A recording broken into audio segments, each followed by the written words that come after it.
This is CW Iowa Live. Good morning, everybody. It's 12 minutes past 9 o'clock right now. Welcome back to the program. It is Fork in the Road time. Sheree Clark is here, and this is the time of the year, Sheree, where a lot of people are eating light and often on the run, or you're getting home late at night and you don't want to spend a lot of time. Guilty last night, and so what do? You make a smoothie. I actually made 2 of them last night. So we need some ideas of what to do in a more healthy way, because I'm guessing what I made last night probably wasn't the greatest when it comes to being healthy. I'm guessing it probably wasn't either, because I know you. Yes, you do. Well, let's talk for just a second about deconstructing a smoothie and what's involved in it. So the first thing that we need to know is we need one piece of equipment, and that's the kind of the thing that makes the smoothie itself, and that would be our blender. Okay, I have a bullet. Okay, perfect. Okay. Perfect. That's wonderful. This is a travel size Vitamix, very powerful. Those are great. They're wonderful blenders. Bullet will work really almost any blender. Anything that you can make a margarita in, you can make a smoothie in, and it's better for you. Got it. So let's deconstruct and think about what are the components for a smoothie. I'm going to break it down into 4 different parts. The first part I'm going to talk to you about is the base. The base is a liquid. The liquid could be just about anything. Most of the time we think about doing things like milk. Okay, I used almond milk last night. Perfect, that's beautiful. Okay. That's a great base. But don't forget there's other bases that you can use. You could use juice, or you could use tea, or you could use anything that's a liquid. So if you start there, that gives us our beginning point, okay? The second thing that we're going to think about is a thickener. Now, ordinarily, our thickeners are going to be something like, what's a typical one for you? You would think of it's a fruit that you have to peel before you put it in there. That'd be your nana. Yeah, exactly. Yeah, and based on what we've learned here on this program during this segment, when bananas are on sale, you buy a whole bunch of them, you let them get super, super ripe. When the skin turns black, you peel them, break them in little pieces, and then freeze them. Yes, exactly. And then that makes it not only thick, but also cold, which is another component of being a good smoothie. But there are other thickeners that we could use.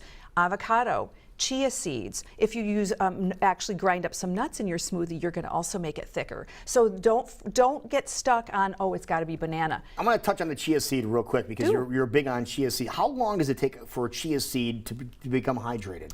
Just a couple minutes, it will start to puff up, but I usually let it sit for an hour or 2 to make sure it gets all of its stuff in it. Okay. Because, and remember this too, thank you for mentioning that, if you do eat any chia or put chia in your smoothie, add a little extra liquid. Otherwise it'll get a little bit too thick. So another thickener is flax seeds. Right. So lots of things.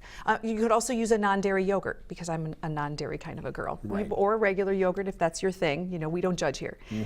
Next thing would be the flavoring. So that would be in many cases where you're using berries like strawberry, blueberry, any of those kinds of things. It's going to be the star of the show. And then the fourth component is the condiments. So that would be something that we're going to be talking about now, because I've got some surprising components. All right. So you ready to taste? Let's do it. All right. So the first one I'm going to have you get is the least attractive color. The one that's not green, it's not purple, it's kind of a yellowy color. You're going to have to tell me which one that is. That's the one closest right to there. me. I'm colorblind, so. Oh, okay. that's right. I forgot that. Okay. So this one here. That's the one.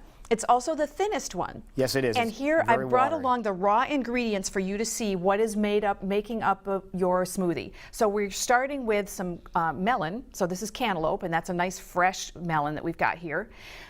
Our thickener, or the milk that I used, is cashews, and I actually made a homemade cashew milk. I don't have to strain it. Mm-hmm. Then I put some matcha tea in there. Now, matcha tea is a really wonderful, it's a powdered tea, and it's really nice because it's got a little tiny bit of caffeine to it, but it's not that crazy like you're going to be all kind of jiggy, mm-hmm. Right?